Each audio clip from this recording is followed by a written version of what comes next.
I would like to say that the minutes of the previous meeting has been passed, and if all the members can show a thumbs up using the virtual icon, I will believe that the minutes have been passed and we can move forward with this session.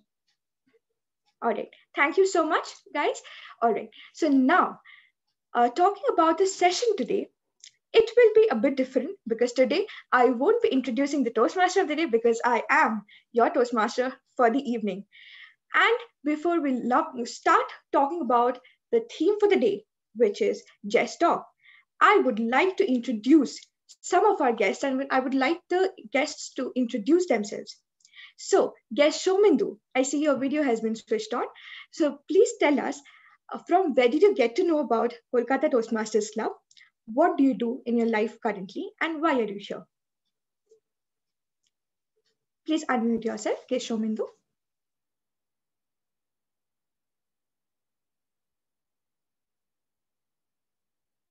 I'm sorry, guest showman. Please unmute yourself. Yeah.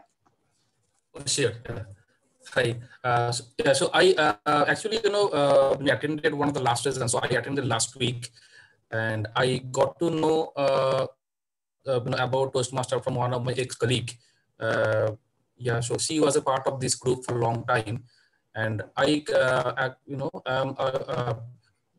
a professional working in a bank. And yeah, so that's it. And I actually wanted to improve my public speaking and communication ability, and that's why I got to know from Akanksha, my ex-colleague, and a few of my other friends that this is really helpful to all of them. So yeah, so looking forward. Thank you for joining us, guest Showman. And now we have guest Rohit with us. Guest Rohit.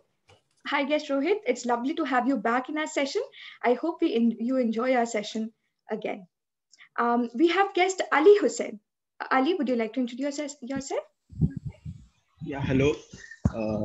I am Ali Hussain. I am from Kolkata. I am currently pursuing engineering in Jadavpur University.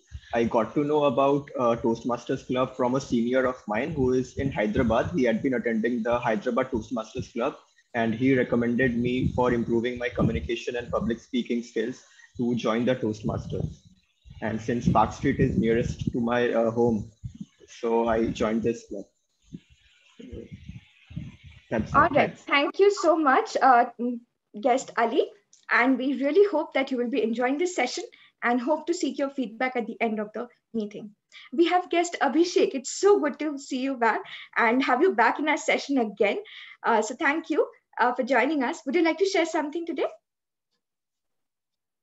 Yeah, it's really good for me to getting a time to spend something over my passion because I want to improve my English speaking. I'm trying my level best in competing in this table topics and hoping for a physical meeting so that I can get to know all the lovely people as soon as possible. That's it. All right. Thank you so much, guest Abhishek, for joining us. We also have guest Costa with us. So Costa, would you like to share something with us today? Am I audible? Yes, you are audible. Please go ahead. Great to be back to the club, to the session, and I'm looking forward to it. I'm trying my best to improve my English as well as my speaking abilities, and hoping to participate in the table topic session, which are going to happen very. Hoping to participate in different table topic sessions. All right. Thank you so much, Kaustav. Just a moment. I was just facing some issues.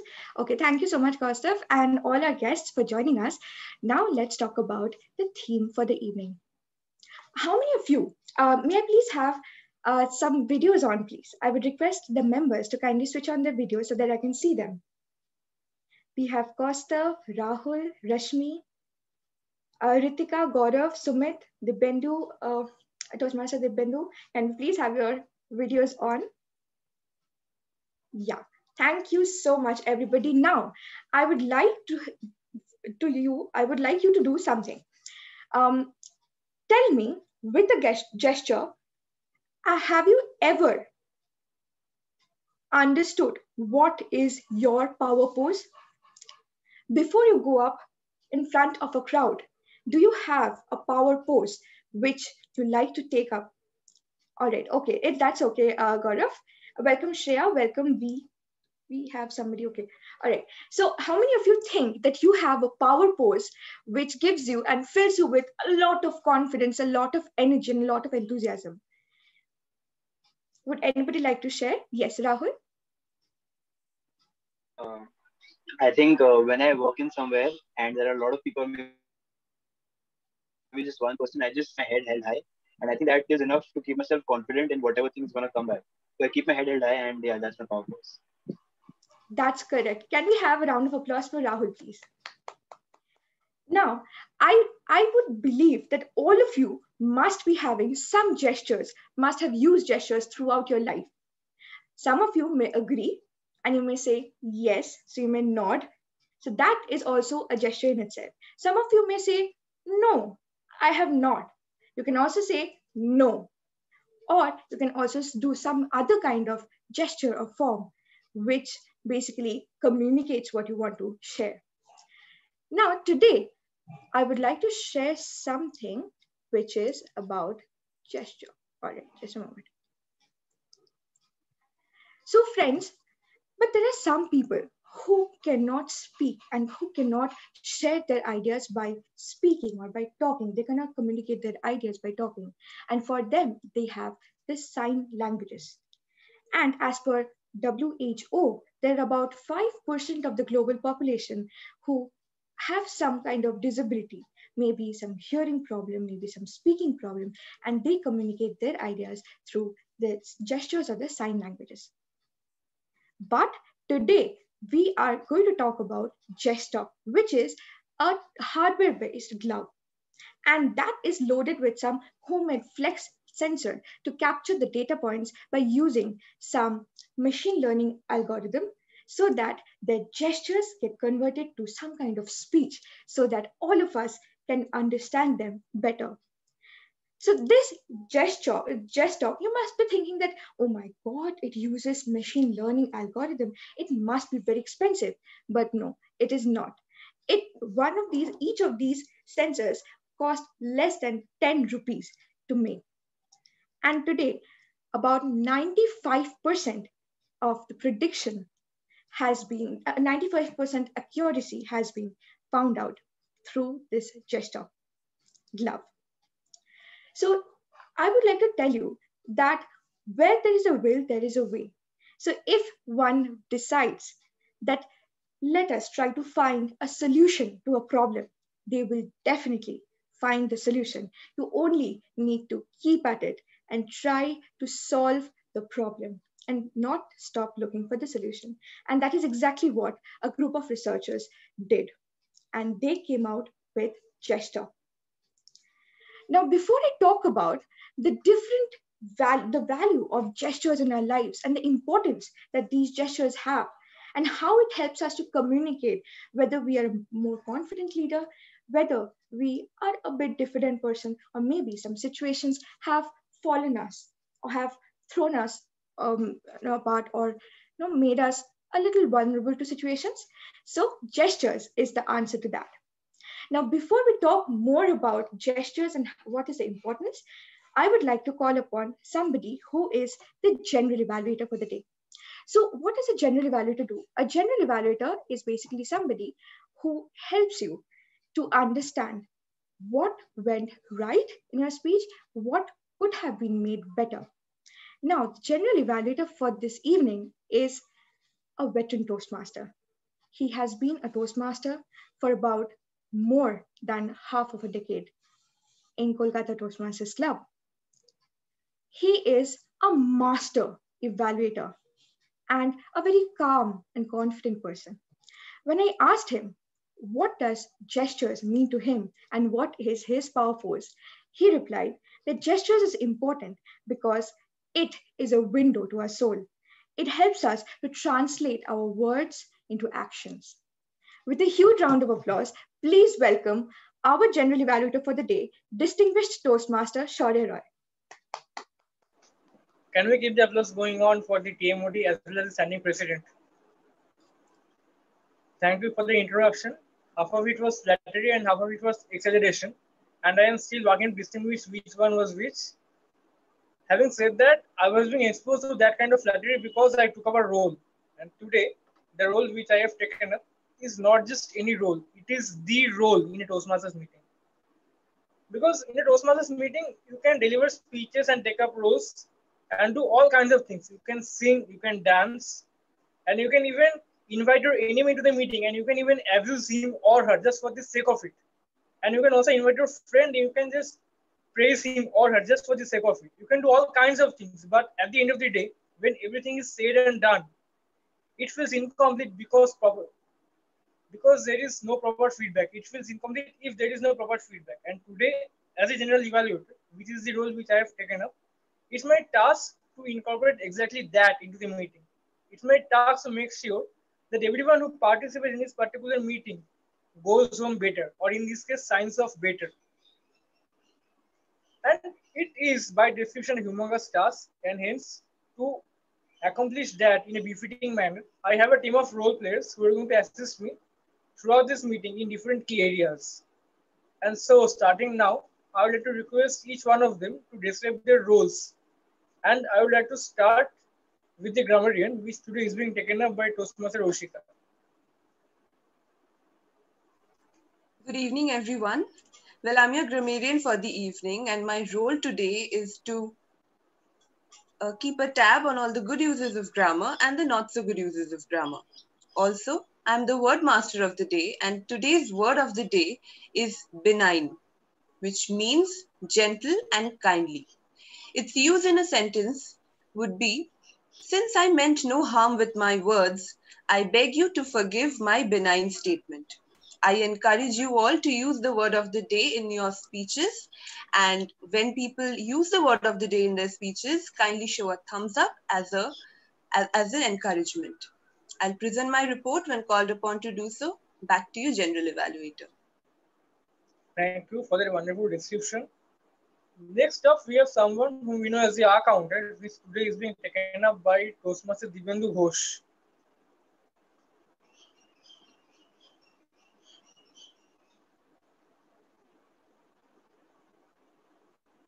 Do we have Toastmaster Divendu with us?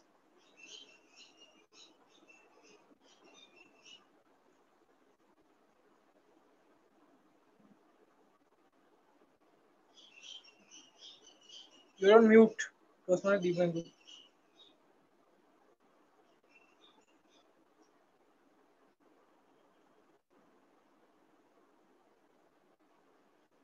I would request the host to please unmute him so that he can overcome in technical glitches. Hello, Yeah. am I audible? Yeah, you are. Yes. Good evening, fellow Toastmasters and dear guest. My job as an accountant today is to help you become a better speaker and a communicator of your ideas and thoughts and take you a step forward to the better speaker version of yourself. For this purpose, I will give all ears to the filler words and crutch words. Filler words are are, and crutch words are basically, actually, you know, etc. These words, if go unnoticed, can become a part of our not so good habit. These words diminish the quality of our speech and make it less appealing to the listeners. I will also jot down all the long and unnecessary pauses. I will present my report at the end when called upon to do so. Thank you, and back to you, General Evaluator. Thank you, Toastmaster Divendu, for that comprehensive presentation of details about your role. And doing it for the very first time, I am sure would not be easy. So kudos for that. I'm doing first time. I'm doing it first time. This is the thing which exactly happens when you are a veteran Toastmaster and you are too wrapped up in your ego and you feel too important to attend the meetings. So apologies for that. Next up, we have Toastmaster Deepak as the timer of the meeting. Good evening, Toastmasters and guests. I'm the timer for the evening, and my role is to keep track of all the timings of the speakers who will be coming on the virtual podium tonight. So, starting with prepared speeches, which will be of 5 to 7 minutes. So, I'll show green color on my virtual background. like this at the end of 5 minutes, yellow color at the end of 6 minutes, and red color at the end of 7 minutes. In table topics, we have the time limits are 1 to 2 minutes. So I'll show green color at the end of first minute, yellow color at the end of 1.5 minutes, and red color at the end of 2 minutes. And in evaluation, which is of 2 to 3 minutes, I'll show green color at the end of 2 minutes, yellow color at the end of 2.5 minutes, and red color at the end of 3 minutes. Everybody please note that there is upper limit and lower upper bound and lower time bound on prepared speeches, which is of 30 seconds. So if you speak anywhere between, if you speak below 4 minutes, 30 seconds and or above 7 minutes and 30 seconds, so you will be disqualified. In table topics, the upper time bound is of 30 seconds only on the upper side, which, so if you speak above 2 minutes and 30 seconds, you will be disqualified, or you speak less than 1 minute, you will be disqualified. In evaluation, we have upper and lower bound of 30 seconds. So if you speak below 1 minute and 30 seconds or above 3 minutes and 30 seconds, you will be disqualified. I'll present my report when called upon to do so. Thank you. Thank you, Toastmaster Deepak. Moving on. Next up, can I have the role play of the wow counter, which today is being taken up by Toastmaster Ritika? Hi, good evening, Toastmasters and guests. I'm the wow counter for the evening. So as a wow counter, my role is to keep a track of top 3 wow moments in today's meeting. And wow moments are basically the moments which makes us go in awe of the speaker, or the moments that touch our heart. So I'll be keeping a track of these moments, and I'll be sharing my report when called upon to do so. Back to you, General Evaluator. Thank you. And last but not the least, can I have Toastmaster Sumit Kumar as the parliamentarian for the day? Good evening, everyone. Sorry for not switching on my camera due to some network issues. So my role as a parliamentarian is to ensure that all parliamentary norms are followed throughout the meeting, such as kindly don't unmute yourself unless and until it's your chance to speak. Kindly don't prompt the speaker without the prior permission of the president. Kindly refrain from using sex, religion, and politics in a derogatory manner. If your videos are on, kindly ensure that you sit in an appropriate position, and kindly ensure everyone to use all the full forms of Toastmaster related terms like DTM, project component communication, and others. That's all. I will present my report at the end of the meeting when called upon. Thank you, and back to you, General. Thank you. So this is it for me and my team of role players until now, and I will be back at the later part of the meeting when I am called upon to do so by the TMOD. Until then, let's have a fantastic meeting, and let's have a round of applause to hand over the stage back to the TMOD.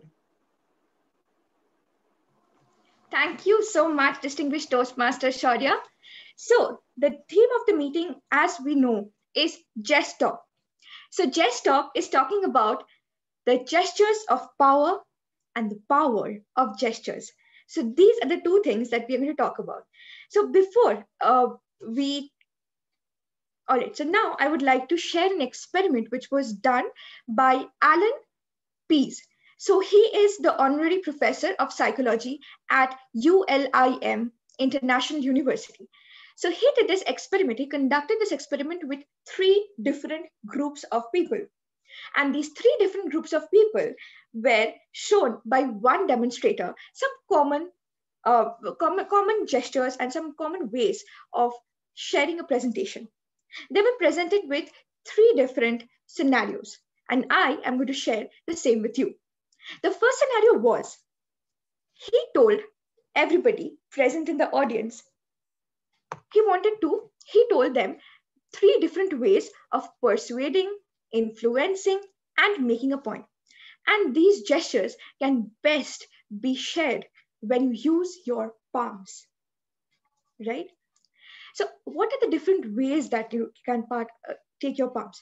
The first way, he said, fellow members of the audience, or is my palm visible? Yeah. Fellow members of the audience, please try to change your position from the left side of the background to the right side, from the left side of the auditorium to the right side. That is what he said. He said, fellow members of the house, please change your position from here to here. And some of you can also go backwards. So this was his first way of communicating the point. The second way he did was, fellow members of the audience, please go from the left side to the right side. And some of you who are at the back can simply move forward and come and sit on the first row because it's empty. The third way which he did was, he said, you, and you, please get up from there and sit on the third row, first row, and the fifth row. And those sitting at the back, please come forward.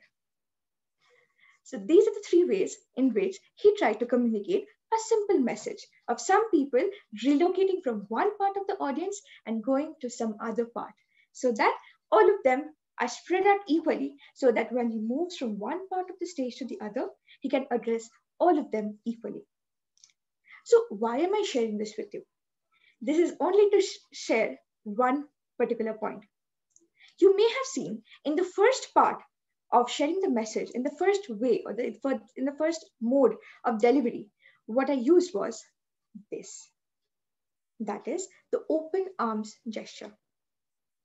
This open arms gesture is a more welcoming sort of gesture in which we try to communicate that yes, we are welcoming, friendly, and all the points which you are trying to make. Maybe you are trying to have some humor in your speech, or maybe you are trying to engage them with some storytelling activities, or maybe some other activities. So all these points are taken into consideration. They are well absorbed by the audience and they are engaged. The audience is also engaged. So the first part is the open arm gesture or the open palm gesture. And that will always work in your favor when you try to address an audience, and they will definitely listen to you. The second part is when your palms are faced downwards. This is basically when the speaker, when he uses this kind of a palm gesture, he says that it is a direct order. And nobody wants to be ordered. Ones who are in the Toastmasters, in a voluntary set of organization, we know that when you order somebody, they are bound not to listen. They are not bound to do something and they will not listen to you. And can you recognize this movement? This is also associated with Adolf Hitler. When everybody used to say, "Hail Hitler," this was a position of power. And this is a gesture of submission when we're talking about leadership qualities. And the third one was when he used one finger. So that is it is a direct order or something which you have no other choice but to do it. And according to that survey, the members who used the first mode of delivery, they got feedback like laid back, friendly, humorous, engaging. The second mode of delivery got the feedback it is very authoritative. A very managerial sort of set of instructions were delivered, and the third part had far more obnoxious adjectives to it. So the only point which I'm trying to make here is that, friends, body language is a direct reflection of your emotions, and the emotion which you might be transmitting or sharing with the audience, that might not be something which you intend to do. So gestures are very important to be inculcated and to be practiced in order to deliver the right message in the right tone. So with that, I would like to tell you that we have come to the first speech, to the first section of the Toastmasters meeting, because we have 3 different sections of any Toastmasters meeting. The first one is the prepared speech section. And in a prepared speech section, what happens is the prepared speaker or the member delivers a project from the educational manual, and according to some specific speech objectives, they're also evaluated by an evaluator. So before I call upon the first speaker, I would like to request the evaluator of the first speaker, Toastmaster Rahul Maheshwari, on the podium. Toastmaster Rahul, over to you. Thank you so much, Toastmaster Today, Toastmaster Vidula, and good evening to one and all present here. Well, the speaker is delivering his level 3 project 1 from the pathways engaging humor, and the purpose of the project is for the member to practice using a story within a speech or giving a speech that is a story. Timer, please note that the timing is 5 to 7 minutes, and all the very best to this speaker. Thank you so much, Toastmaster Rahul. Now, the first speaker is Toastmaster Hriday Thakur. Toastmaster Hriday, can we have your video on, please? And host, please spotlight Toastmaster Hriday.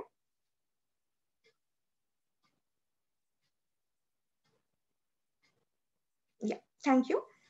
So the first speaker for the day is going to deliver his Connect with Storytelling speech from the path Engaging Humor. He has been mentored by Toastmaster Shrey Saxena and with the speech title, Get Out. Toastmaster Hriday Thakur, get out. Get out, Toastmaster Hriday Thakur. Over to you. KMOD, am I audible? Yes, you are audible. Okay. Toastmasters, there's only one call in this world that makes you feel like you're attempting table topics. Your crush. Hi Neha. What? When? Alright, you don't worry. I'll see you there. Perfect. Toastmasters of the day. All the Toastmasters present in this room today. Today is the most amazing day of my life. Because today, the person I love, the person I adore, the person I look forward to, he is finally coming today. My imaginations are running wild. My crush standing by my side, my favorite author right there in front of me. Toastmaster of the day. Could this day get any more better than this? As I reached the venue, I could see crowds of people gathered around the stage, listening to our favorite author speaking. Now, I was also boxed in listening to my favorite author speak on the stage, and everybody around the stage was pulled by his charm, his intelligence, and that magnificent speaker as he spoke. And there was I standing, thinking, what if I get a chance today to meet him? What if I could talk to him? Or what if I could finally get my book signed by him? And as I was thinking all these thoughts, suddenly I was distracted by a tap on my back. Oh, it's Chita. Wearing a beautiful dress, but I was unable to pay any attention to her, any attention to the beautiful dress, those eyes, and that perfume. Because I was too boxed in, listening to my favorite speaker speak. And suddenly, with a thunderous round of applause, as he got down on the stage, hundreds of people gathered around him to get the book signed. And as I reached out my hand to do the same, he moved and passed, going away and away as I saw. And as I tried to follow him, I could not see him in the crowds anymore. And there he was, gone. I came around and I looked around and could see Ishita more disappointed in me as I had been totally ignoring her. And when I looked around, I could see hundreds of people smiling with a smile on their faces and a signed book in their hands. But here was I, with a disappointed look on my face and an unsigned book in my hand. Toastmasters, TMOD, could this day get any more worse than this? At that moment, all my failures in my life came in front of me. I had my crush beside me, my favorite author right there in front of me, but I had no courage to talk to either one of them. But that day, I decided No. I had to get out of my box of fear. And hence, I looked around, I turned towards my crush, I turned towards Ishita, looked her in the eyes and said, if I miss this opportunity right now, I will regret this moment for the rest of my life that I wish to spend with you. She smiled and I bolted across the room, calling out, "Give that, sir! Sir! Sir!" He turned around, he looked at me, and you know what he said? He said, "Oh, you! Come on, let's sit down and have a chat." Whoa, whoa, whoa, whoa, whoa! What did this happen? Did my favorite author wants to sit down and talk to me? How could this happen? At that moment, the child in me was so happy.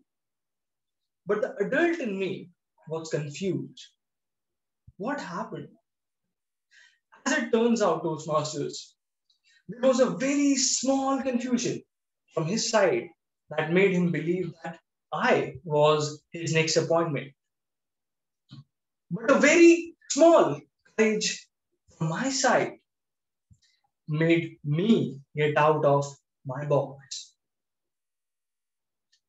Toastmasters, we're all living in this box of our fears, our inhibitions, and our limitations. This arbitrary box that not just keeps on getting smaller and smaller and smaller, but pushes you down. But when you decide to get out of this box, you make awesome relationships. When you decide to get out of your box, you make amazing ideas come to life. When you get out of your box, you triumph the opportunities sent your way. So, Toastmasters, remember the time when you were afraid and you had a box of fear of public speaking and communicating with people. You joined Toastmasters and you got out of your box.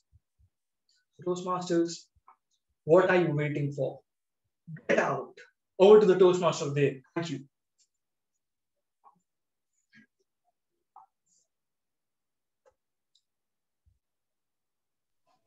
Can we have a thunderous round of applause for our speaker, Toastmaster Hriday?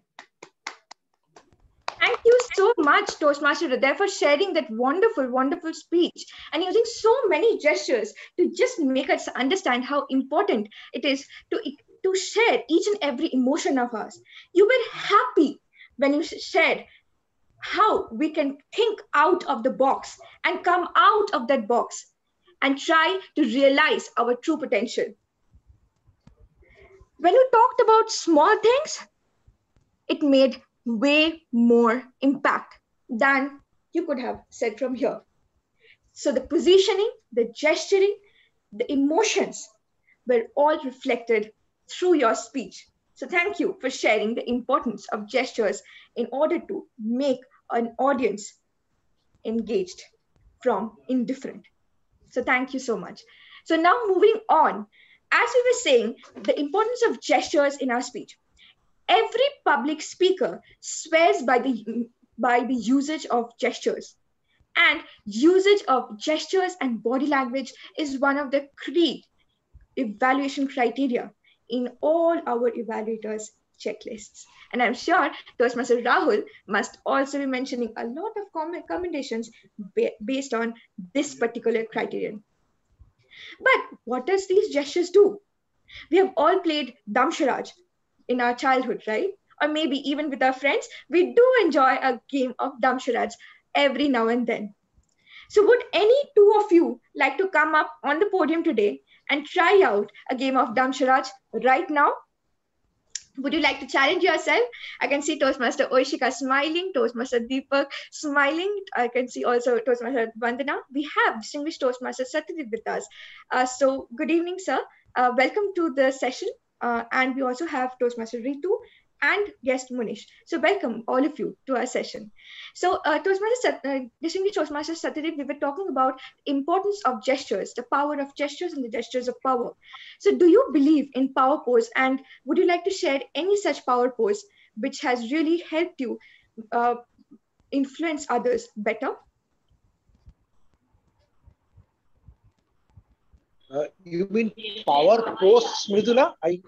Yes. I think I kind of lost you in between. Yes, I'm So talking power about a pose power through pose. Yes. gestures. Oh, no, nothing in particular that comes to my mind. But if you remember, I don't know whether any of us remember Sachin Tendulkar's speech, retirement speech, 15th November 2016, which he gave. Okay, that amazing gesture of his taking out a sheet from his pocket and saying that I might forget to thank people to whom I show gratitude. And he brought out a list of people whom he wanted to thank apart from his friends and families. I think it was one of the best things that I could see, a person coming in his retirement speech with a list so that he does not forget to express his gratitude, express his thanks those who have helped in his 24-year-long cricketing career. I will conclude by saying, if you have noticed, if you remember, it was a scene in YouTube. He hardly looked at that list. Only once or twice when he's and said that, okay, I reiterate the fact that I would thank this person, that person, apart from his mother was sitting there. It was an emotional moment and touched everybody's heart, and including mine. Thank you. Thank you so much, distinguished Toastmaster Satyadev, for sharing this with us. And we can all of us who have watched that speech can definitely relate to that power gesture or power pose, which helped him connect to his audience and his fans so much that we remember it even 5 years down the line. Just like Barack Obama's bear hug kind of speech, which he always used to share during any kind of election speeches. I want good for everybody. I want all of you to be together, or something of that sort. So, just one thing which I would like to say. How many of you recognize this man over here? You can unmute yourself. Who is this person? Anybody? Dhananjay Hitarachi. Yes, that's this is correct, so cool. sir, obviously. So Dhananjay Hitarachi, ladies and gentlemen, is the world champion of public speaking. He's a Toastmaster. He's also a Rotarian. And he is one of the most influential persons not because he is somebody who is very rich or very powerful, but he can create power and he can share that power. He can try to empower others through his words. That's all we believe in, all of us Toastmasters. And this was a sliced picture of one of his speeches, that is his world champion speeches, in which he also had this open arm gesture, which I was talking about. So without further ado, I would like to call upon the next speaker for the evening, who would be telling us how to add gestures and how to add different colors in our life by thinking on the spot. If we want to run, or if we want to think, if we want to sleep, if we want to break free. And this is one section where you can do all of that and more. You can be each and every character that you have ever dreamt of, each and every character that you idolize in your lives, in this particular section, which is a very interesting section. And for that, we have somebody coming up who believes that his arms, his power pose, which he lives by, is arms crossed over chest. And he believes that gestures are very important as it acts as an additional wire which directly connects with the soul of another person. We can't wait to hear your amazing section, and let's welcome him with a huge round of applause. Our table topics master for the evening, Toastmaster Sumit Kumar. Toastmaster Sumit, over to you. Good evening, everyone, and welcome to one of the most fun-loving section of any Toastmasters meeting, the table topic section. So since we are talking about gestures today, let me tell you my opinion. I think gestures are one of the most beautiful things that any living being can have, whether it be humans, animals, or birds. Like dolphins and dogs use gestures to communicate with their owners. And if you remember before Corona, whenever we meet someone, we used to greet them with a handshake. But now we just hold our two hands together. We may have improved, but we did not change our habit of greeting someone with a good gesture. So with this, let me tell you about today's table topics. Today's table topics will be based on the theme for the today, and it will be very amazing and fun for all of you. And I request everyone to participate in this. So for benefit of the guest, let me tell a few rules for table topics. You will be given 1 to 2 minutes to speak on a topic that I will be giving you. You have to volunteer yourself, or else I will be choosing one of you. Guest has one privilege over the members, that they can change topic, but only once if they are not good with the topic that they are given initially. And with this, can I have my first volunteer? You can use the chat box to volunteer, please. Okay. Can I have guest Manish? Okay. So guest Manish, your topic is treat me as I treat you. Treat me as I treat you, guest Manish.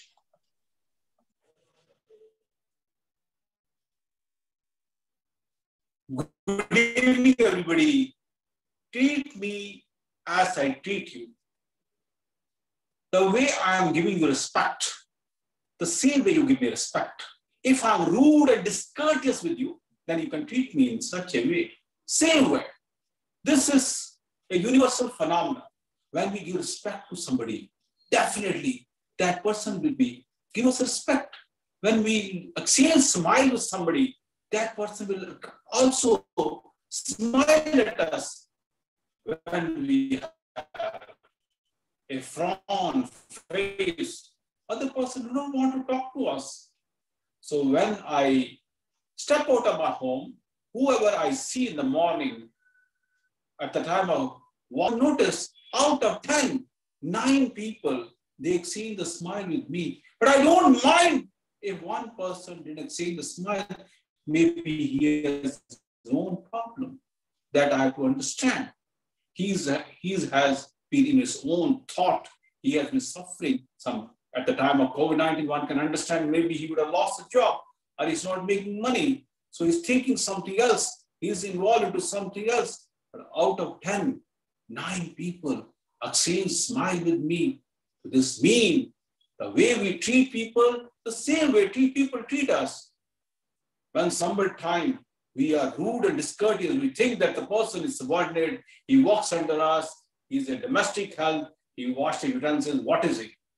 Sometimes they show your worth. They also are rude and discourteous with you.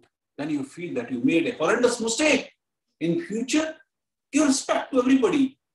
We are not Western people that we call people by name. They are the person 18 years kid call the person who's 78 years old with name. But in our country, people mind if we don't talk, if we don't give respect to elders. If we talk to elders, we must say, sir, madam. We should not adopt this Western culture. I have noticed many people, they mind when we speak with name. Or we can call with G also to give respect. When we give respect to that person, definitely out of 10, 9 people they are going to give you respect. Once I read, you don't lose anything in your life if you give respect, if you are polite with somebody, if you are modest with somebody. You do not know when you need anybody in your life. If you are rude and discourteous, you can't go and say to that person, I need your help. So whoever you meet, you respect and get respect. Over to the Toastmaster, please. Thank you, guest Munish. That was a wonderful take, and I really loved your idea about giving respect to others. That is one of the most beautiful thing that a human can do, whether it be younger to yourself or you're elder to yourself. Give respect to everyone. So with this, can I have my next volunteer, please? Oh, okay. Vandana, ma'am. Toastmaster Vandana, your topic is feel if cannot heal. Feel if cannot heal. Toastmaster Vandana. Good evening, fellow Toastmasters and distinguished guests. A few days back, one of my friends from Siliguri, she lost her father and her brother in COVID. And the amount of sadness was unbearable. It is very difficult to tell her not to be sad. Why? Because actually it's a very sad thing to have happened to somebody. And it's very difficult to ask her to come out of it. Though we do that, the rest of the friends, we really try to help her out, come out of her sadness, of her depression, but it's impossible for her to come out. But the moment I sit with her and I tell her, yes, I can feel your pain. I know you're very sad. It's okay. But somewhere you have to come out. And the moment she listens to these words, she hugs me and she cries. And then the second later, she is lighter. She feels better. And I truly agree to your topic, Toastmaster, that feel if you can't heal. It's impossible for us to heal such disasters, which, any person who has experienced it would know it. And I can't even feel that, but yes, I can feel her pain. I can feel that she's in a lot of pain and I can talk to her. I can express my feelings for her. And healing is something which she has to do it herself. So I totally agree to this topic that, okay, we have to feel if we can't heal, because healing is something which is beyond, I feel, which is beyond my forte, beyond my strength. But feeling is something that I can do. So thank you so much for speaking on, giving me this topic. And I've loved to speak on this topic. Thank you very much. Thank you, Vandana, ma'am. It's always pleasure to hear you. And it was a really personal take on your topic. Thank you very much. We have our next volunteer with guest Ali. Guest Ali, can you please unmute yourself? So Yeah, guest hello, Ali, yes. Guest Ali, poverty is a state of mind. Poverty is a state of mind. Guest Ali. Okay. We have always heard certain phrases in our lives that money can't buy you happiness or money can't buy you happiness, and people debating about it. So, what is this money and what brings us poverty, or what makes somebody rich or poor? In today's world, if somebody can afford, they can take a flight if they want to go to somewhere. If a flight is not affordable, they can also try to go via train. If that's not also affordable, they can also take a bus, or there are options. So whatever you want to do or whatever your desires are there in your life, you can somehow try to control, or you can try to manipulate them based upon your financial conditions. Yeah, some can be too high for you to conquer, but the main passion or the goal which you have in your life shouldn't be to get as much money or to be as much rich as possible. Because to be personal and to be honest, money can literally, or richness can literally can't buy you happiness. You might be very rich, but you can be a lonely person. So at the same time, if you are not having lots of wealth and might not be doing so good in your career, but you can have a very good family, a backup, you can have very good friends, you might not have that much ego, and people can respect you for what you are. So it's all in your state of mind. You can be happy with what you have got. You might not be happy with what you want. Suppose consider the ideology that if somebody is having certain money, he can buy a 10 lakhs car. Now he sees his or her friend who is having a 15 lakh car or a 20 lakh car. That person will desire of an expensive car. then the concept of the sports car, which are more than crores in worth, that will come on. So throughout your life, you will be in this zone that you will be never happy and satisfied. So it all comes down to one question: that do I really need that car? Do I really need that house? Do I really need that expensive things in my life or not? If you can answer that question, which is just, you can say, a logical question which you have think in your brain, and you can get the answer. Hence, poverty, I can say, is just a state of mind. So thank you. Thank you. Thank you, guest Ali. It was a very wonderful take on your topic, and I really loved your speech. And the way you pointed out how money can't buy everything, and you can be rich, but you can be alone too. So, cheers to you, and keep coming to our table topics. With this, we have our next volunteer. Please kindly welcome guest Abhishek. Guest Abhishek, can you please unmute yourself? Yeah. So, Am I guest audible? Abhishek, yes, you are audible. Guest Abhishek, manners matter. Manners matter. Guest Abhishek. People have been talking about whether you have money or not, whether you are rich, whether you are poor. I think the most important thing is, how do you respect others? How do you present yourself in front of others? If I don't show manners, if I don't show respect to others, if I don't present myself in a proper way, even if I have money, even if I have what do you say, riches, I have a lot of money, I have a lot of businesses, that does not matter. My representation of myself, my respect, my dignity, that is what matters. If I am presenting myself in a dignified person, that will that will give other people to respect me. If I'm respecting others, if I'm showing gestures to my parents, the parents will love me. Other people who are seeing me respecting my parents, my elders, their elders, they will show the same respect to my parents, to me, to my colleagues, to my friends, my family. If I don't show the same manners as others, if I go to someone's place and try to pick up things or try to talk rash, that will not go in good books with them, because that is not how I'm supposed to present myself. Manner is something which is being taught to us from a very child, from the childhood times.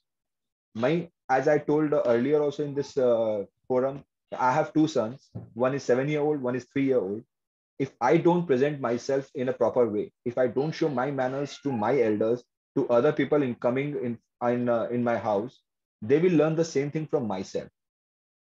So manner is something very important, because if what they will see it from me, they will learn it from me. And I don't want my child to be called as an ill-mannered person. So that is what manner is all about. So back to you, table topic master. Absolutely wonderful speech by guest Abhishek. I really loved your speech and your take on whatever you will do, the same thing your children will do. So that's a wonderful take, and kudos to you. So we have our last volunteer, guest Soman. Can you please unmute yourself? Yes, sure. So, guest Soman, to err is human, to forgive is divine. To err is human, to forgive is divine. Guest Soman. Sorry, could you come again, please? What is the first? To err is human, to forgive is divine.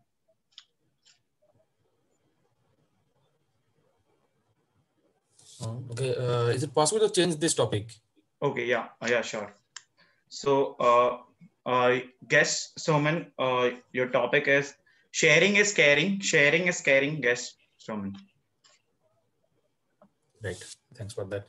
Yeah, absolutely. So definitely. So, we are currently in a world of, a lot of, cultures, and in a lot of people with different abilities, in a lot of organization trying to innovate a lot of things.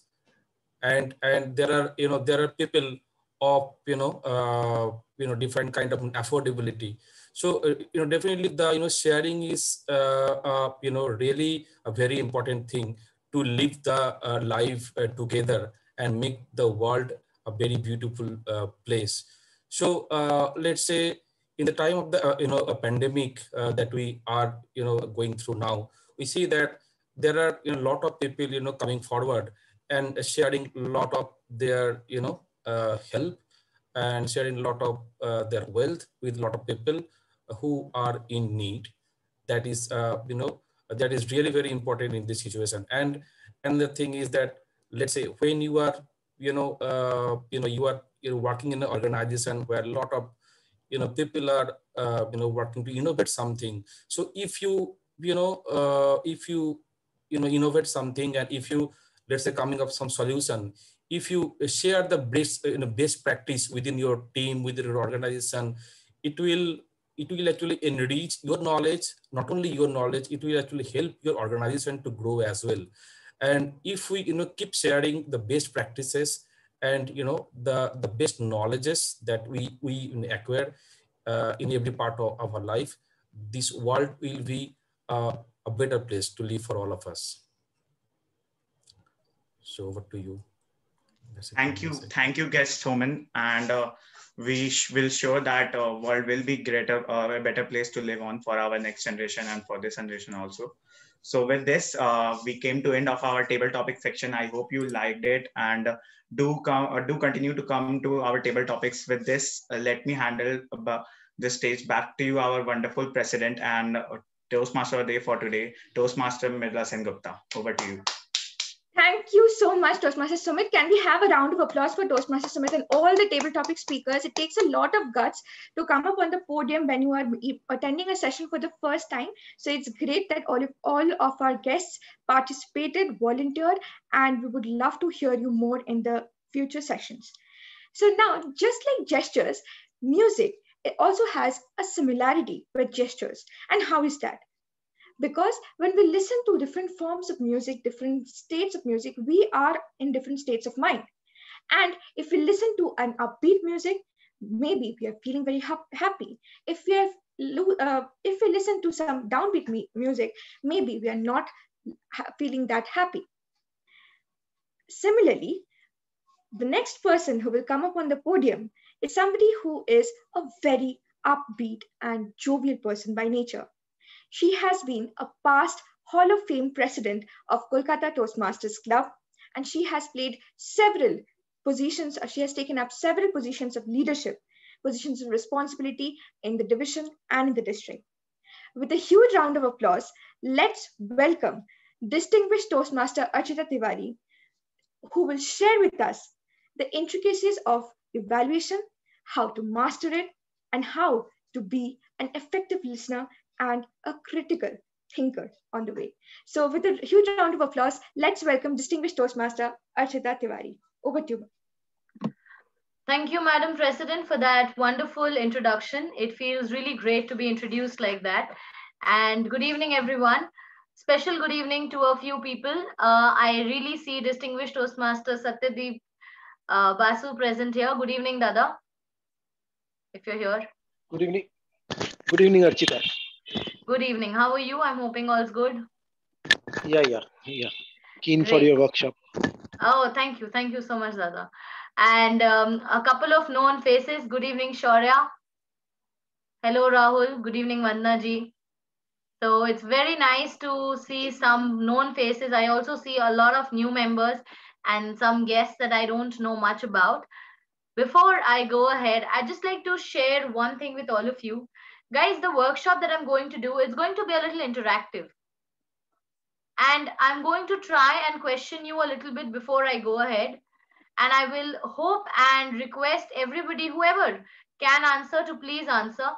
Even the guests, I would like to make it very, very clear. When I talk about general evaluation, even though it is something very, very unique to Toastmasters, it is going to be a workshop where you learn at least the art of evaluation, and that I'm sure will help you in whichever walk of life you are in. It might be specific to Toastmasters in certain areas where I'm going to tell you how it can help you be a better general evaluator. But specifically, I think generally it can also help you in your life when you are trying to evaluate someone or give them feedback, like I call it. Now, when I talk about this workshop, I remember very, very well. I was very excited when I joined as a new Toastmaster. I'm still very excited about most of the meetings that I can attend. Unfortunately or fortunately, my work keeps me very busy and therefore I'm not able to regularly attend the sessions very often. But I try my best to be here from time to time. And whenever I come here, it really gives me a sense of thrill and excitement to be on the podium. On the camera, it is virtual platform, but it still gives me a lot of thrill to be able to speak to people. When I first joined in and when I started my journey, I was like, when can I be a general evaluator?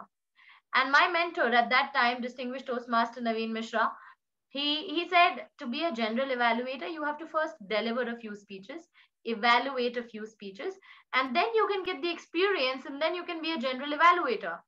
I said, okay, fair enough. And let me tell you very honestly, when I took up that role for the first time, excitement turned into nervousness.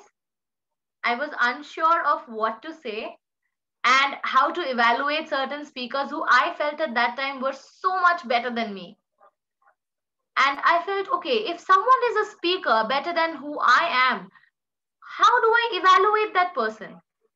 And over a period of time and under the guidance of some unbelievably amazing mentors and Toastmasters, I have learned that general evaluation or feedback has nothing to do with the level of your speech or the level of the speech that the other person is at. You don't have to compare.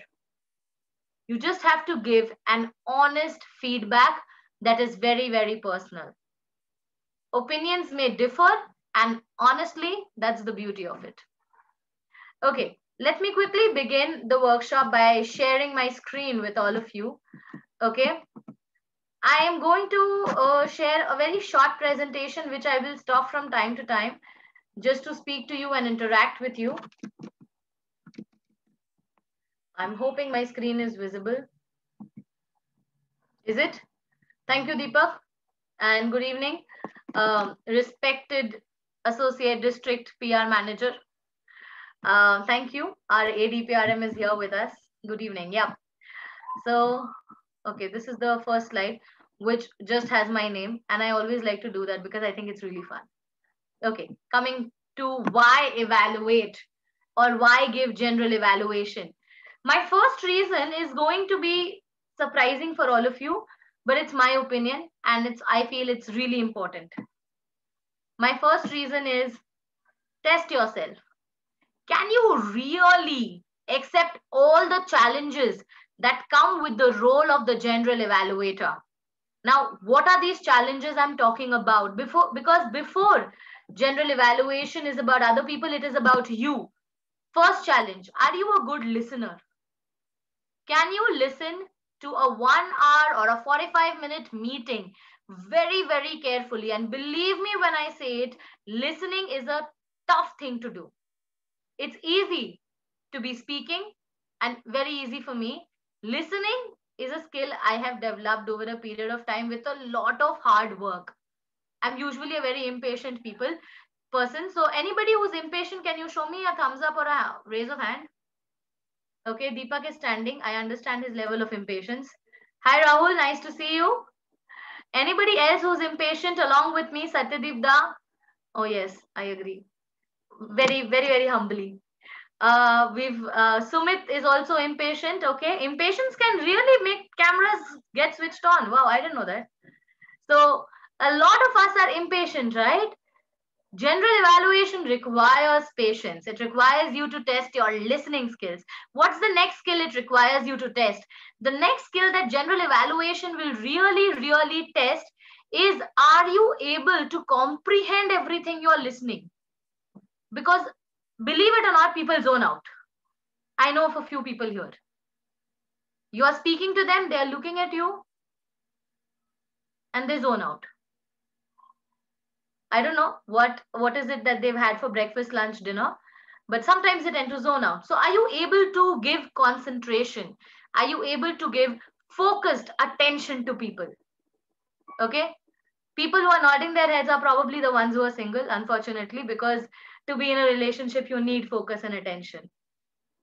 Okay. Right? Which is why I see Rahul nodding his head. No comments there further. Moving on, I have a question for everyone, and anybody can answer. When do you find it most difficult to pay attention? Anybody? Abhishek, yes, please. Just after lunch. Just after lunch. Okay. So any meeting that is scheduled after lunch, you find it very hard to. Okay. Anything else? Probably avoid ice in lunch. Sumit? When I am sleepy or hungry. You're sleepy. Okay, fair enough. Which is why you shouldn't stay awake the whole night. I'm not going to ask what you do. Anybody else? When is it that you find really hard to pay attention? Dada. If I am disturbed. If I am disturbed. If you're disturbed or if you're going through a rough phase, professionally or personally, you find it very hard to focus. True? Now, I sometimes find it very hard to focus when I'm not able to understand what the speaker is saying, or I find it boring. Because a lot of times speakers speak about so different topics. Like they're going to pick up something about vegan. And being a foodie, I'm like, what is that? Latin, German, I don't get it. Right? And that is when it starts becoming disinteresting to me. As a general evaluator, to test yourself, you have to really focus even when you're losing attention. Let me tell you the second point. After testing yourself, what is the next point? Again, I'm a kind of a selfish person. So my next point is also going to be related to yourself. Improve yourself. You have no idea how much the role of a general evaluator can improve you. Prepared speeches are something that you for which you can prepare in advance. Table topics help you speak for 2 minutes. General evaluation requires you to remember the sequence of people you are supposed to call them in. It requires you to make sure that you have your notes, your feedback, and you're able to give it.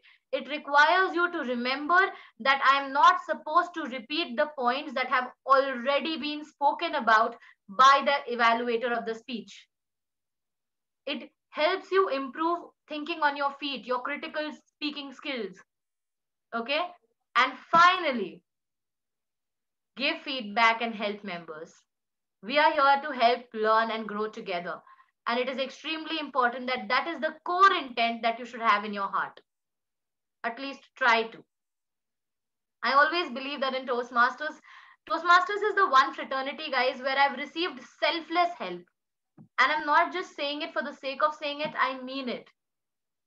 This is the kind of place where if people are supposed to help, they would do it selflessly. They can talk for you for with hours, like for half an hour, 45 minutes on the phone, telling you what you could do better. Outside, it's chargeable. No offense intended.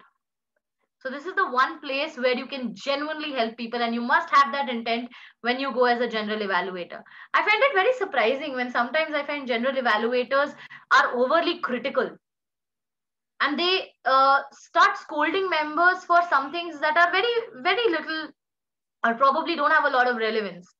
I'll come to that also in my point or in my speeches, I mean, in the workshop. But I'm honestly telling you, if your intent is to help someone, you'll be a good general evaluator. The next thing that I have in store for all of you, and I'll come to the question that I have in this, is how do we start? Number one, please note your personal opinion. Focus on the word personal. General evaluator does not always have to agree with the crowd. You don't have to please the crowd. Please, please note that very carefully. I find a lot of people, I know that this person is probably someone who would not appreciate this kind of humor. And yet general evaluators come and say things just to please the crowd. It's not required. If your opinion about a speech is that it wasn't that good because you were expecting something more, be honest and say it. It doesn't matter who that person is. It could be a world champion giving a speech, and if you felt you couldn't connect with the speech, you couldn't connect with the speech. It's a personal opinion. Please make sure that you note down the personal opinions that you have about the speech. Remember, general evaluation is something where you are trying to speak about different people, and it just does not involve just the speakers. Okay, it involves the role players as well. So this is where I'll tell you the sequence. The general evaluator is required to evaluate majorly the role players of the meeting. I repeat very carefully, majorly the role players. Because for the speeches, we have a speech evaluator. You are not, your primary job there would not be to evaluate the prepared speaker. A mistake that I find everybody making, or a lot of people making, is that they think that prepared speech is the section they have to focus the most on. No, you have to focus on the role players. You have to focus if the grammarian is just giving you tips on grammar, or if he or she has actually noted down the grammatical errors and probably corrected them. And if you think they've done a good job, you can congratulate them, applaud them, and move on. But if you think not, make it clear. So make sure that you are able to note down whatever it is that you personally think. The timer may be a very popular person, but if you feel he or she has faltered at places, ensure to note, make sure that you know, let people know about it. The next thing that I want all of you to do is listen carefully. General evaluation, like I mentioned in the very beginning, is to make sure that you are listening very, very carefully. You cannot use your cell phone while somebody is speaking. You cannot focus on someone else. You cannot have Zoom chats when somebody else is speaking. It is an extremely dedicated, focused role. I have to make sure that I'm being able to listen to people carefully. Finally, build your points. Now, this is something that a lot of general evaluators don't do.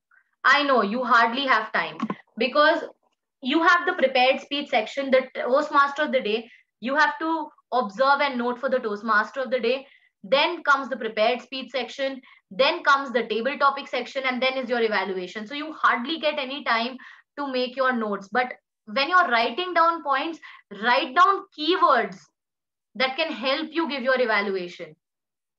Do not just write down any points that you think the speaker has spoken. Make sure, for example, let me interact with someone. Vandana, ma'am, are you here? Hello? Okay, she might be at work in a possibility. I'll quickly check.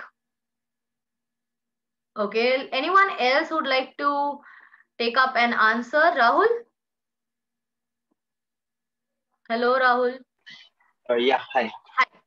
So tell me something, as a general evaluator, when you are listening to somebody or when you are talking about different people, what are the words that you write? If somebody has spoken well, tell me 5 words that you would write for a speaker who you like, whose speech you relate with. Okay, if there's a speech and he's given a wonderful speech, I would words like, I was really elated to hear your speech. I was jubilant, and it was really exciting. If it's an emotional speech, of course, use emotional and humorous and all these kind of words that are very common and people are going to relate to it. Because I try to keep the words simple so that everyone is able to understand them. Okay, fair enough. You're trying to keep it simple so that everybody would understand. Anyone else? What are the other, thank you, Rahul. What are the other words that you would probably write down, Shaurya? I would have one-liners regarding most of the points, and then in the end, I would just expand on them. Okay. You would write down one-liners, all right. Any sample one-liner? So let's suppose someone is lacking on tone or volume. In I would just write flexibility in tone, flexibility in volume. That's it, and then I would expand in the end. Perfect. Thank you, Shaurya. Guys, this is exactly what I'm trying to point out. You have to write down specific words with a very specific meaning. For example, high-pitched tone or emphasis on certain words. Or, for example, if let's say the speaker delivered a very emotional message, like Rahul said, so probably the word emotional. Humble request, do not use the word awesome everywhere. It takes away the essence. You had such an awesome speech. Let me tell you, you only need to work on the content, body language, voice modulation, delivery, and presentation of your speech. But believe me when I tell you, you had an awesome speech. I'm like, wow. Thanks. That really helped. right? Do not try something like that. Tell them you had a speech that you delivered to the best of your current ability, but you can try and take it to the next level. Be honest with them. Okay? Next thing that I want to share with all of you is, I call it, it's time for some magic, because I believe in magic. And what do I mean when I say magic? Point number one, personal effect. And this is something where I want to tell you what is it that you can specifically add to the member.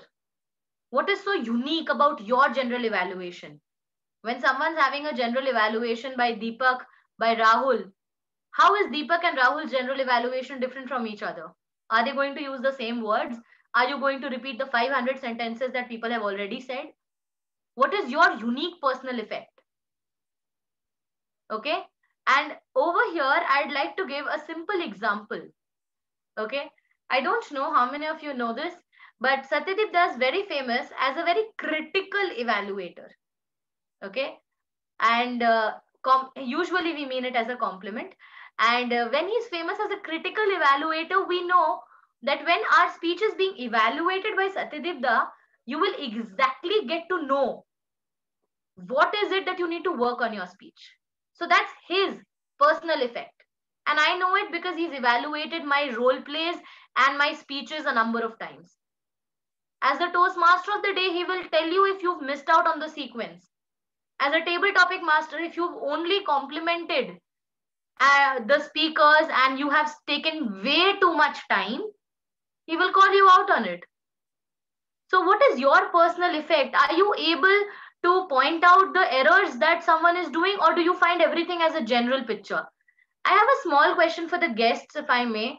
Ritu, are you here? I'm sorry, I'm not sure if you're a member or a guest. Yes, I'm here, Toastmaster. Okay. You're a Toastmaster or you're a guest? Yes, I'm a Toastmaster. Okay, you're a Toastmaster. Wonderful. So I would like to ask you one simple, humble question. What is the one feedback that you have received that is very close to you? That I'm very honest. That you're very honest. And were you able to connect with it because the person who was saying it had a certain personal touch to it? With example? Not exactly. Like I don't beat around the bush, and then I don't give like very flattery comments and feedback just to make people happy. I just put it direct and deliver what has happened and just be honest. I think that's my unique point. And that's your unique point. Okay. So guys, when just like Ritu said, I agree with what she says. Whenever you're giving an evaluation, you have to be honest. Add your personal effect by finding out what is it that you do best. Okay. For example, Oishika. Oishika, what is it that you do best? I think I think I'm very sincere when it comes to what I have to do. So whatever it is, I do it with my whole sincerity. That is what I do best. Okay, she's just being humble. I'll tell you what exactly I think Oishika does very well. She's very process oriented. She's extremely process oriented. So if you have missed out on introducing a speaker, she as a general evaluator will be able to call you out and say, you missed out on the speaker's introduction, even though you mentioned the title of the speech.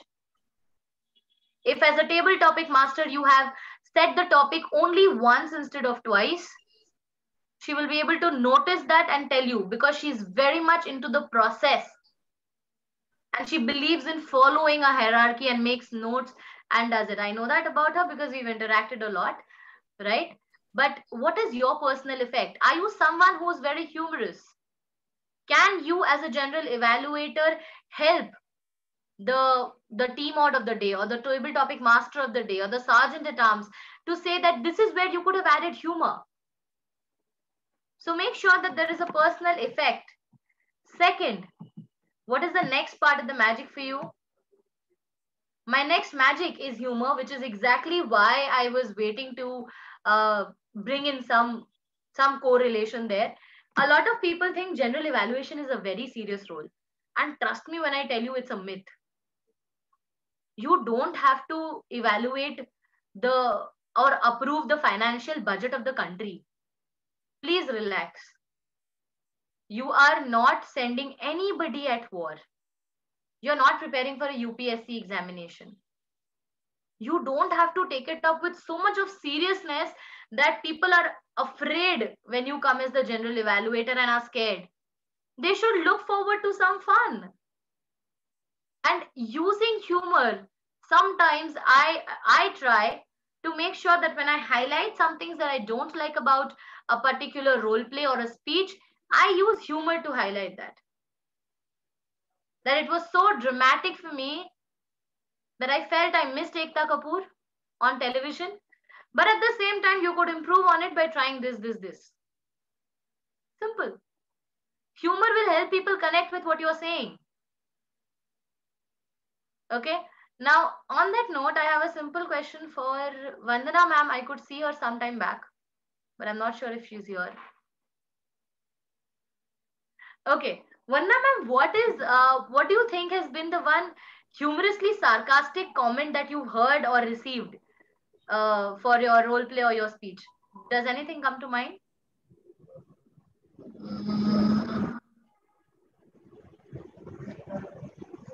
Right now, I can't remember anything, but the moment I remember, I'll tell you, of course. Okay. I'll write down in the chat Any box. comment that you would like to give when you are assessing a role play or speech? There are times when, see, when I look up and then I think of what I'm saying, and this was like the first time when I was evaluated and I was thinking about the speech, and then I'm like looking up and then I'm looking down.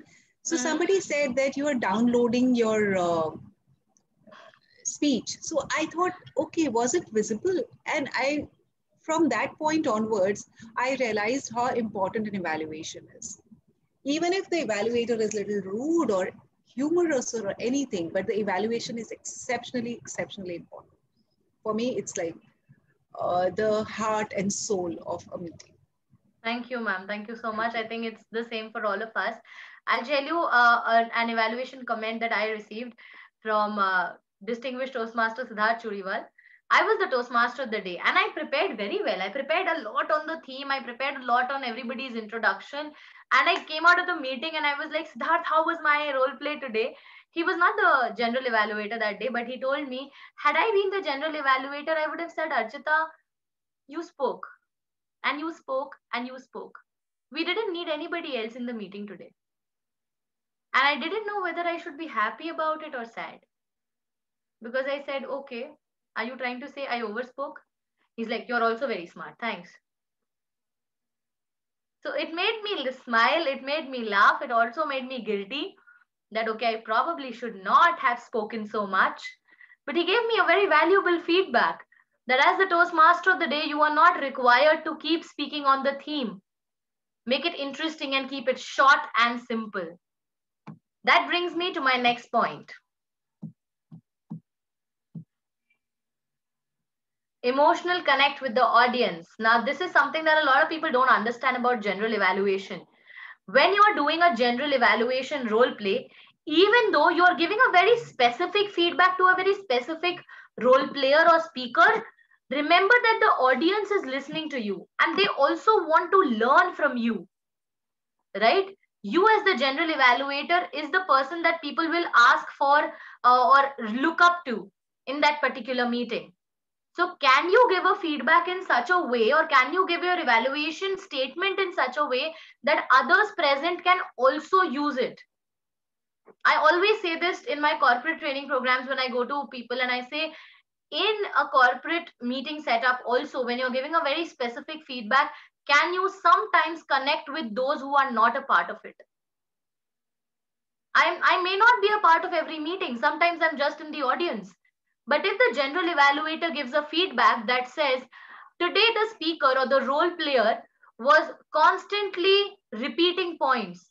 Ladies and gentlemen, when you repeat points, it not only distracts the audience, but also decreases your value as a speaker. It makes people feel that you are not prepared. So then sitting in the audience, I realize, okay, repetition is not good. So it's a general comment or it's a general statement. Okay. What's the next thing or the next part that I have to share with all of you? Audience response. Now, this is where I think I probably bring a contradiction or a paradox. I have so far said that it has to be personal, it has to be personalized, it has to be, you have to make sure that when you're speaking from your own point of view, but focus on audience reaction as well.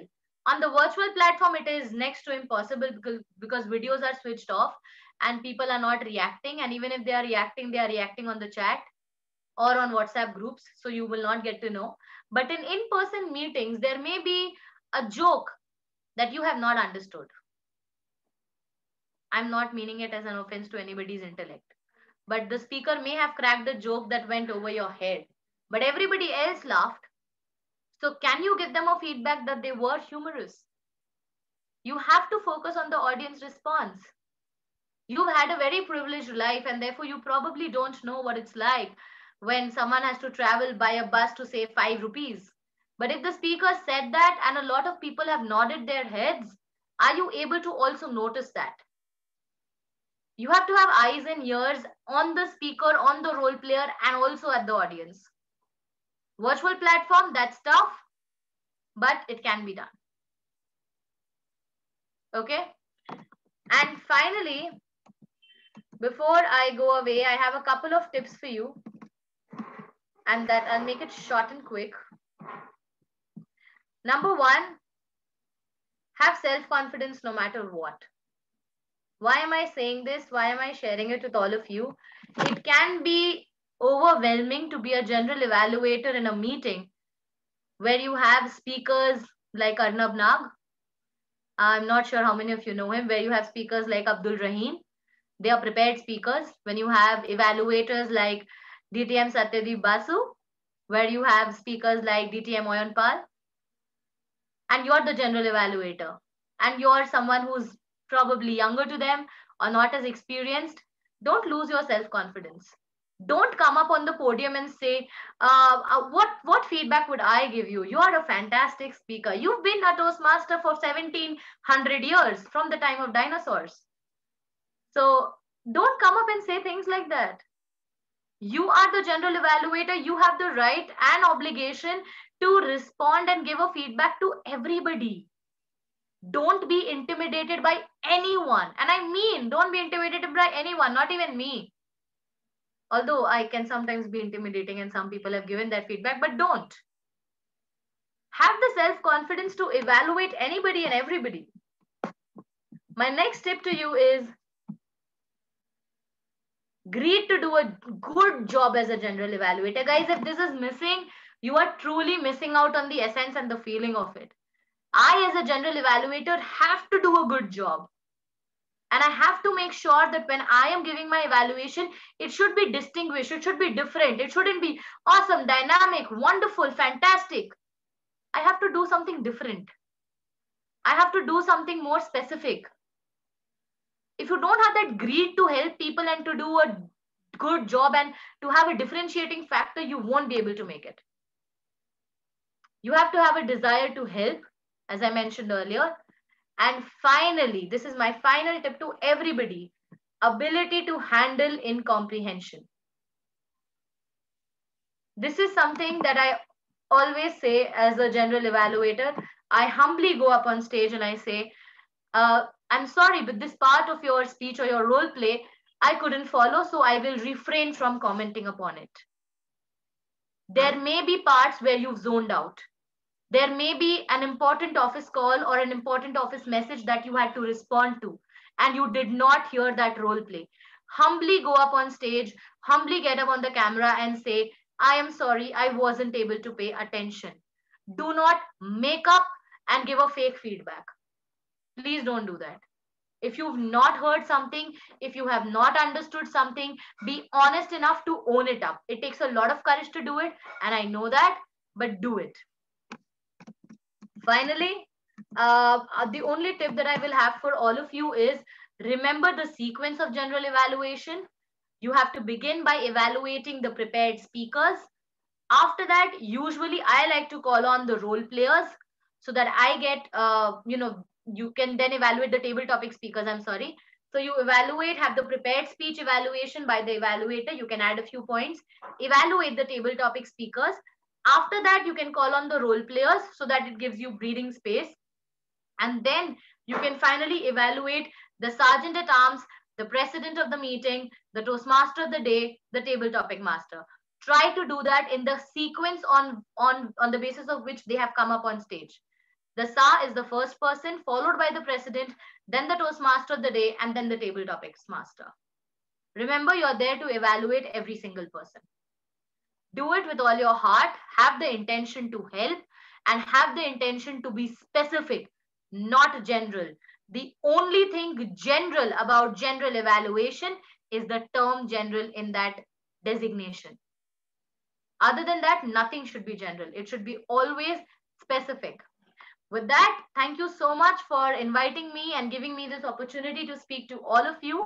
It's been a really nice workshop, I think, from it's been nice for me to be able to conduct it, and I felt very happy. If anyone's got any questions, I know we're running short on time, so I'm going to, if you have, you can also ask me later on. Rahul has one. Okay, we'll take that quickly. I just have one question, that is, when there's an individual evaluator, a speech evaluator, it is always good to be very specific that where the speaker has gone wrong and where the speaker has gone right. But what if, as a general evaluator, I have a point that is different from the evaluator has given? Do I have to be specific in that case as well? Because I have a lot of things to note and I have quite less time. So is it very important to be exact and specific where that person went wrong? Yes, always. You cannot point out someone's mistake without telling them two things: where they went wrong, how they have to improve it. Don't make that mistake. As a general evaluator, Rahul, you are free to disagree with the speech evaluator. You have your own perspective and opinion. The speech evaluator has their own perspective and opinion. Okay? You can also add to what the speech evaluator has said, but mention, to save time, try to mention it in a brief one sentence, but mention, this is where I felt this point and this is where you could have done it better. I usually try to avoid compliments because the speech evaluator would give 1 minute of recommendation anyway. So I would only like to add on the points. And personally, I try to avoid repetition of points. If something's already been said by the speech evaluator, I would not repeat it. Okay. Thank you, Rahul. Any other questions? Okay. Thank you so much, everyone. And it's been wonderful to be here with all of you. And it's a learning experience for me as well. I would now like to hand over the stage back to the Toastmaster of the day, the president of Kolkata Toastmasters Club, Toastmaster Mridula Sengupta. Can we please have a round of applause for our distinguished Toastmaster Archita Tiwari for conducting such a beautiful, beautiful session and imparting the knowledge which she has gathered over the years. And thank you so much, distinguished Toastmaster Archita, for this very, very enriching session. It was great having you with us, because it's very difficult to get you in the meetings. So now, dear members and guests, the way you stand on a podium, the way you move on the podium, the way you tilt your head in order to show that you're having a conversation with a character, all of these form your defining elements in your speech and helps your speech come to life. So as we know, there can be dramatic hand gestures, emphatic hand gestures, or orchestrated ones, which we see, which are done by our news broadcasters on the podium. So here you can see some high power poses and some low power poses. So I would urge everybody to try to apply the high power poses, because that helps you to direct focus from your face to a wider spectrum, to a wider shot through gestures which you do on the podium. Apart from that, it helps you to reinforce your message and also to establish credibility, which adds power to your content as a speaker.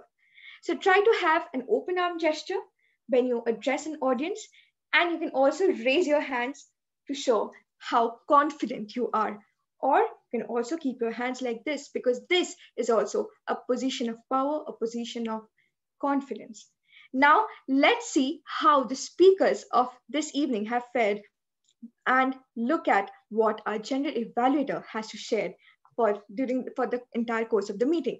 So with that, let's welcome back on stage our general evaluator for the evening, distinguished Toastmaster Shaurya Roy. Over to you. Thank you. And let's have another round of applause for the TMOD.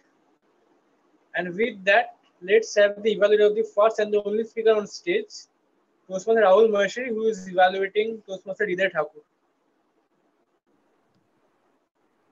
Thank you, Mr. General Evaluator. Dear Toastmasters, dear guests, and to Toastmaster Hriday in particular, who said that you can love two people, but you cannot love two people at the same time. Toastmaster Hriday, while you were speaking, there were a few things that really stood out for me, such as the brilliant use of the virtual podium. How effectively you came closer and closer and closer to the camera to show how things were getting smaller and smaller, and how you presented that book in front of the camera, or maybe the phone conversation at the very beginning. I think you used the virtual podium at the very best, to the very best, apologies. Second is the clarity. When you're delivering a story, it is very important for a speaker to be clear in what he's saying and how he's speaking, because the way you are saying something, it is upon the audience how they are receiving it and are they understanding it. So if you wouldn't have been clear, it would have been a little problem for the audience, but you were absolutely clear. Third is the integration. The speech title, the stories, and the message, I think they were perfectly integrated, which paved the way for a perfect and a beautiful speech. However, there are a few things which you add to your speech. The speech could have been to a whole new level, such as dramatizing a little. At the beginning of your speech, when you were having that phone conversation with your crush and she invited you somewhere, I didn't see the excitement. I didn't see the elation in your emotions. So I think dramatizing a little could have added a lot more quality to the speech as well. Also, certain places where you were describing the girl, such as the beautiful eyes, the lovely dress, the smell of the perfume, I think bringing the emotions could have added such more. Could have made the speech, could have made the introduction of the lady much more beautiful, and you could have done that. Second is pacing of the speech. When you're trying to bring an impact of any kind of situation or any kind of story, I think the pacing of the speech plays a pivotal part in it. Just imagine if you would have gone, you would have explained you approaching towards the author a little more in a faster way, or maybe when you're approaching him for an autograph in a quick manner, and then suddenly you say that he didn't give you that autograph, he just walked past by. You could have speeded up a little when you explain that how you're approaching towards the autograph and how he just went past by and didn't give you that autograph. I think that change in voice, change in the speed could have bring in more impact. Third is not having abrupt movements. Toastmaster here, there, when you're trying to deliver humor, I think humor is best delivered when you're doing it out, bringing it out of your speech. Bring in more puns, bring in more stories, bring in more aspects where people can laugh. But using stage movements, it is kind of confusing for the audience and also difficult to implement for you as a speaker. For example, when you suddenly showed the book and then you went out of the screen, and suddenly from the side you came back, we could see that you were trying to bring in some aspect of humor in the speech, but it didn't come out really well. It was kind of a hassle, and even the audience were confused that what are you trying to do. So try to bring in the humor without using the abrupt movements. On and all, great use of virtual podium, very clear, good integration of the speech titles, speech stories, and the message. However, if you could just work on dramatizing a little, pacing the speech well, and avoiding some abrupt movements, this speech could have been way better. Back to you, Mr. General Evaluator. Thank you, Toastmaster Rahul, for such a comprehensive evaluation. And adding on to that, Toastmaster Hriday, I felt that today your speech was very thought-provoking. And if I was a nitpick, adding on to what Rahul mentioned, I thought that there were scope where you would have played with your volume. For example, when you asked that rhetorical question right at the end, if I were you, I would have changed my volume right at the end to, drive home the impact of the speech a little bit better. But otherwise, it was a very professional attempt. So let's have a round of applause for both the speaker and the evaluator. So with that, I would just like to keep the vision of all the table topic speakers because a lot of them have left. And also I'd like to request all those who are present here to please get in touch with me offline so that I would present my evaluations. And keeping in mind the ends of time, I would just like to move forward to the role reports of my ancillary role players, starting with the grammarian, which today was being taken up by Toastmaster Ushika. Thank you, General Evaluator. Well, the word of the day wasn't used, so I think I choose not a very helpful word or a very easy word, so I take that on me. Moving to the not so good usages of grammar, someone said very good friend and very good family, but forgot to add the article a before. And someone said the parents, which would have been my parents. Live the life together. The was not necessary. Live life together. World will be better place to live in. Could have been world will be a better place to live in. And went past by could have been went past. And the good uses of grammar were mostly everyone's strong vocabulary. It was words like elation, obnoxious, vaulted, arbitrary, engrossed, paradox, jubilant, pivotal, and also great uses of phrases like beyond my forte, beat around the bush, help learn and grow together, overtly critical, intent to help, and many, many more.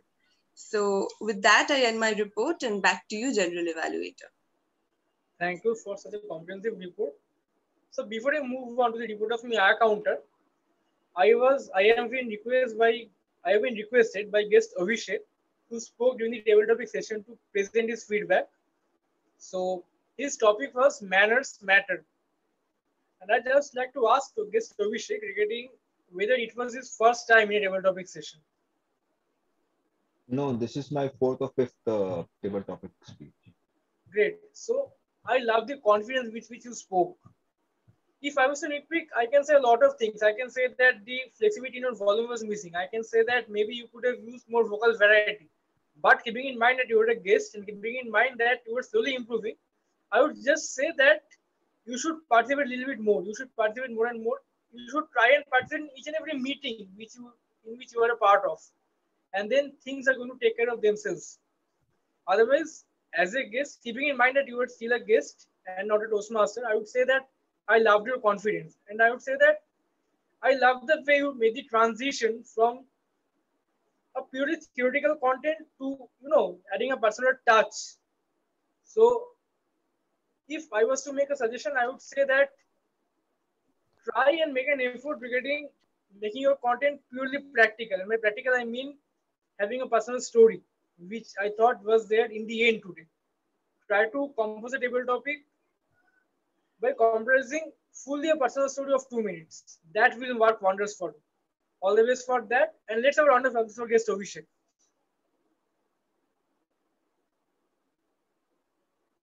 And with that, I would like to move on to the report of the R counter, which today was being taken up by Toastmaster Dibendu Ghosh. Am I audible? Yes, you are. Should I share my screen? Yeah, you can.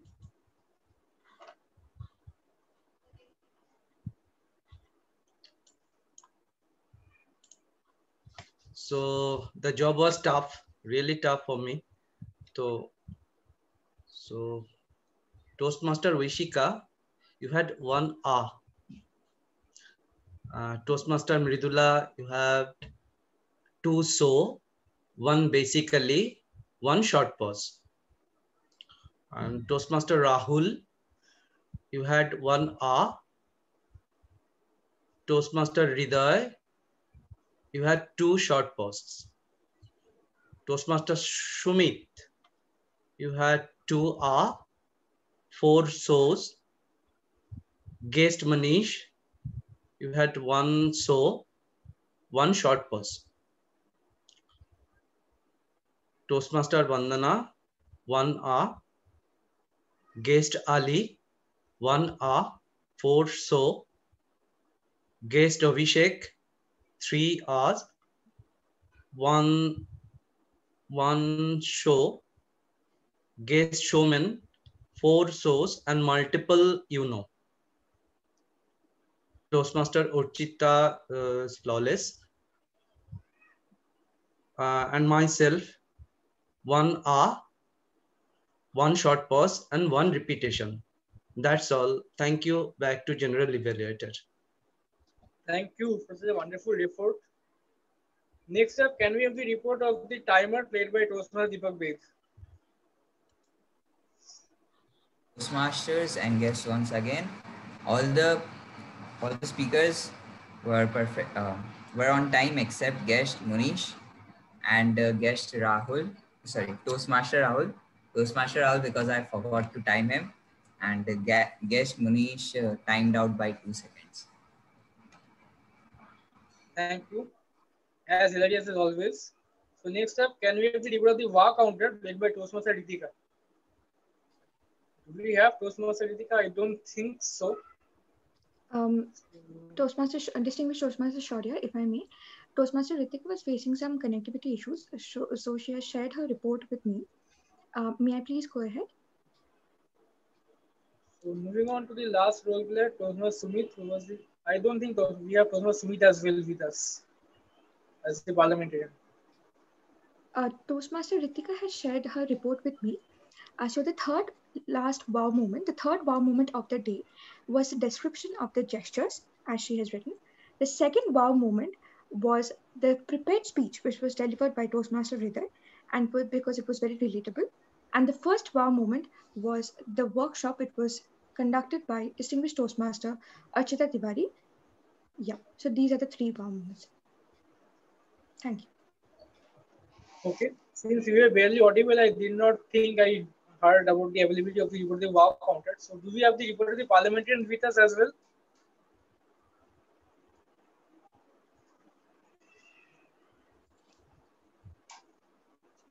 Okay, let's just assume that everything was perfect regarding the report of the parliamentarian. And with that, I would just like to move on to my evaluation of all the other role players, starting with Sadhana Dams, Toastmaster Rohishika. I thought that it took a lot of guts to, start the meeting at 7:01 p.m. when there were minimum members. But after that, I thought that you showcased tremendous presence of mind as you kind of stretched your opening address when the actual president was not there. I thought that it was something which showcased tremendous potential in you as a Toastmaster. But if I was to nitpick, I would say that I would just like to repeat what distinguished Archita said at one point of time during our workshop. Whatever you do, just be confident. At one point of time, while reading out the Toastmasters promise, I thought that you muttered something like, there are not enough Toastmasters, or I would just like to ask you to repeat something in a Toastmasters promise. When you're on stage, you are the rock star. So whatever you do, just do it confidently. When there are not enough Toastmasters promise, it does not matter. What matters is that there are 3 members, and all the 3 members can take cycles in repeating out the Toastmasters promise. I thought that the confidence factor was missing. I would just like to request you to work on that confidence factor. That will work wonders for you. But otherwise, it was a pretty perfect opening address. So can we have a round of applause for Toastmaster Rohishika? And with that, I would just like to move on to the president as well as the TMOD, Toastmaster Mridula Sengupta. The presidential address was professional, and you are now a pro in being the president. But having said that, as for the role of the TMOD, I felt that today your content was more of a speech than of the TMOD, and I will tell you why. The role of the TMOD is to expand his or her theme at the beginning, and then to make swift transitions between speaker 1, speaker 2, and then the future role players. And by future role players, I mean the table topic master and this general evaluator. And if there is any other workshop like there was today, their role is to make swift transition between all these events. And if the TMOD must expand his or her theme, he or she must do so at the beginning or in the very end. And I feel that today, in between the table topic session and the debate speech session, you took it too much time. And if I was correct, it was about 10 minutes. I thought that in a way, disturbed the momentum of the meeting. Yes, the content which you had was great, but then again, it was great for a speech. And in the end, after the workshop Toastmaster Archita Tiwari, when you were going on about the slide of the power poses, I thought that it was suited more to a speech content rather than TMOD. But otherwise, I would say that the illustrations and the slides which you had were pretty educational. if not for a TMOD content, but also for speech content. So in the end, it was something to take back home. So let's have a round of applause for TMOD and the president, Toastmaster Milo Shengupta. And with that, I would like to hand over the stage back to the president. Thank you, distinguished Toastmaster Shaurya, for that comprehensive feedback. I'm sure all of us will learn from it and try to implement all the advices which you had shared with us. Thank you so much. With that, I would request the host to share the voting link with us so that we can also vote for the best speakers. And I would request, okay, so we have the poll with us. Let's take a 5 seconds break to vote.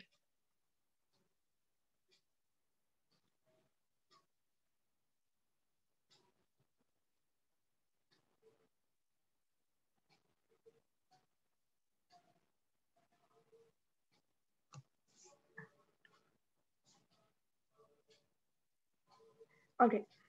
So once we are done voting, I would request a few of our guests to kindly share your feedback. Guest Ali, would you like to share your feedback about the session? Yeah, this is actually my second session. I attended a session last week on Friday itself, and this session was really, what will I say, much more informative. And the thing with gestures which I learned was really means knowledgeable, and the table topics and everything that it takes a lot of guts to speak out on table topics that I learned. I mean, I'm still practicing, so that was the feedback. Thank you. Thank you, guest Ali. Guest, we have guest Abhishek with us. All right, so So Abhishek, we'll be coming back to you later. But before that, we have the results for the meeting today. The best table topic speaker, as all of you can see, is Toastmaster Vandana. Can we have a round of applause for her? We're surely going to convey the message to her. The best role player for the evening is our distinguished Toastmaster, Shaurya Roy. Thank you so much, General Evaluator, and congratulations to you. The best ancillary role player is our grammarian for the day, who is always as meticulous as ever. We were missing your presentation today, but no worries. Maybe later on, we will definitely get to see one of your creative wonders, which you always have in store for us. So great job done, Toastmaster Aishika, and all the best to you for your future wonders, which you do as a Toastmaster. So now coming back to future Toastmaster Abhishek, what is your feedback about our session? The session was good, but I think today it was a bit longer. It's a 2-hour session, which becomes very difficult in the weekday to have after a long day in the office. And one thing I've noticed for last 2-3 meetings that even if we are raising hands, the table topic masters are not looking at those, and they're just searching for the speakers. So I think that should be told to the table topic masters to look at the participants list and see at the raised hands. That's all. So thank you so much, guest Abhishek, for this feedback. I would just like to share 1 or 2 points about this. So the first point is we always try to encourage the speakers or the members or the guests who have not spoken. Maybe they have not taken up any role during the session. Maybe sometimes those who raise their hands, they also have a role of maybe evaluation, or they are taking up TTM, some other role, TMOD, or maybe something else. Or maybe they have delivered a speech in that meeting. So we try to encourage the members who have not taken up any roles to get a chance to speak for the table topics. That's why we keep on encouraging and motivating them to come forward and come up on the podium. And regarding the guest part, yes, sometimes we do have limited options to encourage our guests to come up. But for that, we have some special Sunday sessions. And last week, on a Sunday, we had a wonderful table topic session, a dual table topic, a turncoat table topic session, which was organized by our Vice President membership, Toastmaster Gurpreet, along with the entire team of the executive committee. And I'm sure we'll be having more such sessions for all of you. So with that, I would just like to end with one particular thought.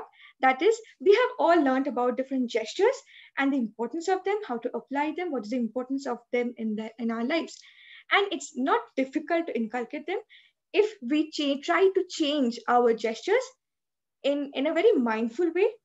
The way people perceive us will improve, will change, and we will also improve on our confidence level.